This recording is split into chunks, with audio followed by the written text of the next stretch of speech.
It is 100% free for them.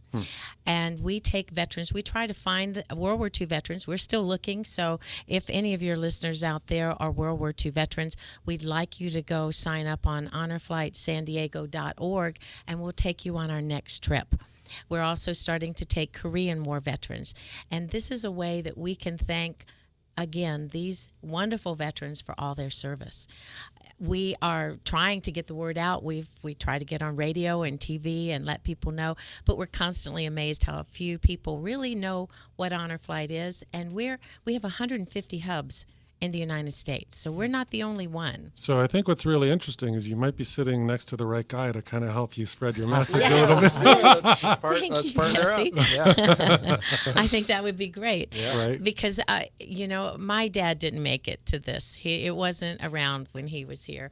And to see these veterans and how much it touches their heart, you're just energized to go do more because they just are touched. And the stories you get to hear are incredible. Right.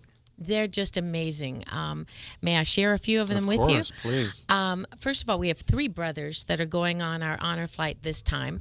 One of them has 6 battle stars. We have one of them that was in World War II, 2 were in Korea.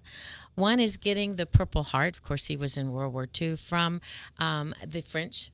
Be getting this Medal of Honor. We have a gentleman that's going to be going with us that is 101 and a half years old. Wow. And to think that he could still travel at this Right. age, these guys are tough. Yeah. They're amazing. And then we also have a gentleman that's 99 years old. He was in the Navy. He was on the Oklahoma. He was in fire control on that ship at Pearl Harbor. But we also have a gentleman that is that jumped on D-Day. And he jumped at 2 a.m. in the morning. And as we were saying earlier, couldn't see a thing. Yeah. Jumped on Omaha Beach and the Battle of the Bulge. We have some really fascinating people. Now, we also have people that weren't so much involved in the theaters of combat. We have people that were here in the United States that did things that made it possible for those that were in the theaters to have the support they needed. So everyone is a team member. Everyone worked together to make World War II the success that we came out ahead on. And we do have a wonderful gentleman, and I'm sorry he can't make it on our trip, that was Jewish, that is a well-known cantor that sings in the church, and we're hoping that maybe by the May trip, maybe he can go with us. But lots of people and lots of great stories that we'd love to share. Absolutely. And also so our listeners understand how often Honor Flight does take these veterans that are still alive and that do register. If you want to let them know the times of year that you typically arrange these flights for them to go so that they can have that awareness. We try to go twice a year. We are all privately donated to. So as much money as we can achieve will mean how many times we can fly. So the more money we get, the more flights we can take. And it is a challenge because, as I said, we pay 100% of the veterans' cost. So we go in September. We're going to be leaving on September 28th, coming back on the 30th, and then we're going to be leaving the first weekend in May. But the most special thing I'd like to get out there, if it's okay, is to let you know about our homecoming. Our homecoming That's what I wanted to touch on. Fabulous. I've been to the airport numerous times, and every single time it chokes me up to see the welcome home that these veterans get. We try to keep it a secret from our veterans so that they don't know what to expect. But we get there, we have military in uniform, we have Boy Scouts, Girl Scouts, family members. We have all these people, anywhere from 1,000 to 2,000 people will meet them. They're playing patriotic songs. They're wearing red, white, and blue, and they're carrying signs that say, "Thank you for your service. Thank you for our freedom." And you get these little boys that come up and hug our veterans' neck and say, "I'm here because of you," which is just an amazing, amazing thing. I have one other really interesting story. On our last trip, we had a gentleman that was with us that was started out as an enlisted person and worked his way through 3 wars. He was starting in World War II, Korea, and Vietnam. Wow. And the interesting thing about this gentleman is that he was 90, I've forgotten. I think he's 97. I was reading on Facebook, Jesse, I was reading that one day and noticed that one of the medical people that we had on our flight was thanking the military for his family's freedom. And he was talking about the new start that was done in the Vietnam War, where they took the refugees from Cambodia and Vietnam and brought them over to the Philippines and also to Okinawa. And because of this happening, his whole family got a new start, and both he and his wife became doctors. The gentleman who originated this idea and initiated it was this gentleman that was on our flight. So I see this on Facebook. I call Admiral Shelton and I say, I have someone that came over as a result of you, and I'd like to introduce you to him. And it was such a neat thing to see the product of his work and how creative he was, because he wasn't supposed to allow the Vietnamese person to come over and touch the Filipino soil, and how creative he was in getting him off of one airplane and over to another, and he never touched the Philippine soil.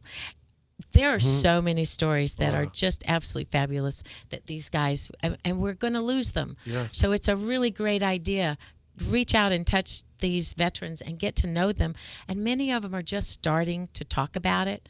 When they come on honor flight, they tend to open up, and it makes wonderful, wonderful stories. Well, I think, the unfortunate part of coming home from a theater of war, whether it's modern day or, back in World War II and all the wars in between, is that those men and women, they suffer so much, and then you come back to civilian life, and how do you adapt? So a lot of them shut down or off, or develop different social disorders, or because it's so hard to cope. So I think it's fascinating that you're also allowing these people, after who knows how many years, to uncork themselves and share with other people that went through those experiences. So I think that not only is it just an amazing thing to honor them, but I believe it really allows them to be free of some of the things that they might have been carrying for 40 years. One of our veterans just told me the other day that he has not spoken of this in years and years, and he's just starting to reveal it. So it's kind of a neat thing to do. I do want to encourage everyone to do 2 things for us, if you would. Reach out and let people that are World War II veterans and Korean veterans know to go to honorflightsandiego.org and to fill out an application to be a veteran. And also, if you want to be a guardian or want to help us raise funds, because we're constantly looking for ways to raise money to send these deserving men and women, we'd love it. But the second thing is, please come and welcome these veterans home. It's going to be Sunday. We're going to be arriving at 2:30. It's a good idea to get there at least an hour ahead of time. There's lots of activities going on before we arrive. Come and welcome these heroes home. That's wonderful. We're going to be going to a break shortly, but before we do, and we'll touch on this briefly, and then we'll continue just after these messages, but how are you raising money? How are you creating that financial awareness? We're looking for every stone. We just did a fundraiser, and we really could use private donations. If you have a grant, or if you have a foundation, and that we could apply for some money that way, we would really appreciate it, because a number of veterans we can send is only determined by the amount of money we can raise. Of course. Again, I'm Canadian, but my whole family is from the U.S., and so I am an American through my family and the birth of my children.